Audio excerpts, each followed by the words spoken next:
Do you remember your first real world engagement on that deployment?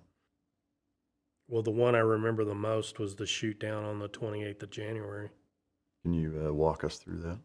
So our sister battalion responded to a troops in contact call in on a Joff, and they ran into like 300 plus insurgents. And I wouldn't necessarily characterize them as AQI or some anti-Iraqi government forces. They were more of it was more of a religious sect kind of thing. But they got into an engagement with the SF dudes and the Iraqi police. So they called those guys on the ground called for air support, and our sister battalion sent down two Apaches. And I kind of compare what happened to those guys to like an ants at a picnic kind of thing. They spotted like a truck with a 51 on it. So they rolled in on this truck that they're going to take out. And as soon as they rolled in, they started taking fire from almost like 360. There were like a lot more bad guys there than they saw initially. And that aircraft just got blown out of the sky. So their wingman was left by himself, and he got battle damage, and he was kind of dealing with it. And we ended up being, I got a call. We were in Salman Pak working for ground forces, and we got a call to go support like this fallen angel.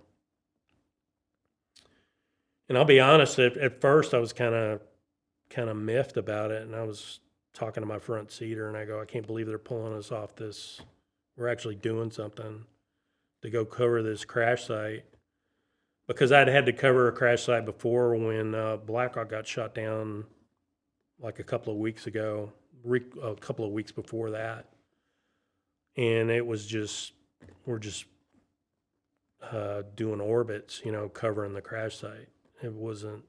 It needed to be done, but it wasn't, like you're covering troops in contact or something. It was a job that needs to be done, but I felt like what we were doing at the moment was probably more important than what I thought was going on down there. Mm-hmm. But I was mistaken about what was going down there, because as soon as we broke off and headed that way, they started giving us updates about what's going on. And at first they were like, oh, there's 20 bad guys down there, versus these, they're currently engaged in a firefight. And it took us about 30 minutes to get there.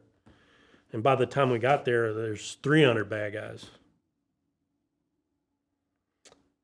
So we're talking, the two aircraft are talking to each other like, okay, how are we going to set up? Because we don't want to go down there and just fly into the same shit that just happened to this guy. So we're looking at the map, and we go, okay, we'll set up out to the west because it's late afternoon, the sun's going down. We'll come in out of the sun and engage who's ever in there, because basically the battle's going on north-south, with the good guys to the north and the bad guys to the south. So we'll set off to the west and come in perpendicular, and we'll have the sun behind us, so it's harder for them to see us. When you say that the one helo was completely shot out of the sky, like both pilots killed immediately kind of thing? Pretty much, yes. They never had, when they finally got to the wreckage, they had a hard time figuring out exactly what shot it down, because there were so many bullet holes and stuff in the aircraft. Obviously, neither of them survived. No, yeah, they were gone. We pretty much knew they were gone on the way down there. On the way there, what are you hammering it as fast as the helo? Oh, yeah, we're going as fast as we can. Which is how fast?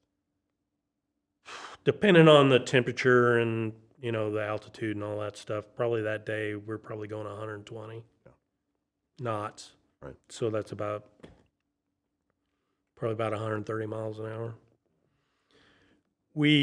Because we figured, as the numbers started going up, we figured that we were going to be shooting a lot, and we'd already shot a little bit. we'd always test fire to make sure everything was working. So we wanted to top everything off. So we stopped at the FARP on the way, so filled up on gas and topped off on ammo. So we got down there, and as soon as we rolled out of the turn, because we established in an orbit out to the west, so as soon as we turned inbound, my front seater goes, oh my God, he's like, oh. And in the D model, there's a way that I can see in the back seat what my front seater is looking at. So there's a video, and I see what he's looking at, and the bad guys are lined up on this berm. There's just like 20 or 30 of them like lined up, and then down at the corner, further down, there's another bunch of them, and they're all armed, and they're all, so there's like sitting ducks for us. And so we talk it through, there's a JTAC down there, and we talk it through to him, like what we're going to do, what we're going to engage with, and all this. And me and my wingman, we talk it through how we're going to do this. Pretty much roll in and start shooting. And because the wind was howling that day, and the 30 millimeter round out of an Apache doesn't move nearly as fast as a 30 millimeter out of an A10. It's a different round. In fact, if you look at some Apache video, you can actually see the round moving. It's more like a 45 round. Well, yeah, and it's more like a grenade launcher sometimes. Yeah. I mean, it's moving faster than that, but so the wind can push it around a little bit. So my front seater's first burst was a little bit off, and I remember telling him, hey man, based on my experience, like when you shoot, when the rounds start hitting, they're probably going to scatter. So just pick a guy and like shoot. Like, don't worry about getting all of them. Just, shoot what you can. And when he shot, they didn't move. And I was thinking to myself, that's the weirdest thing I've ever seen. And found out later in the debrief when they did exploitation of the site that all those guys were taking atropine. They were all wired. So they probably were out of their mind, didn't realize that they were being shot at. But yeah, I have a note that like a suicide cult almost. Like yeah, this group of really hardline religious fighters that were hopped up and out of their minds, and that was our understanding. Yeah. Yeah. So I am curious. So in a situation like that, before you start shooting, is there a credence or a tactic to try to get as many as possible for that reason, and that as soon as the first round starts going, they're probably going to scatter? So is it a better strategy to use missiles instead of guns? Or? Well, it's funny you mention that because if anybody ever talks to me about my engagements, I always think about the way it could have done it better. And I never think about how it worked out good or how good it was. I think about how I screwed up. Yeah. And if I had to do that over again, I would have used flechettes, because we ended up using flechettes later because he got the rounds onto them, but then they scattered and they all jumped in this trench. And when they were in the trench line, that's when I fired the flechettes.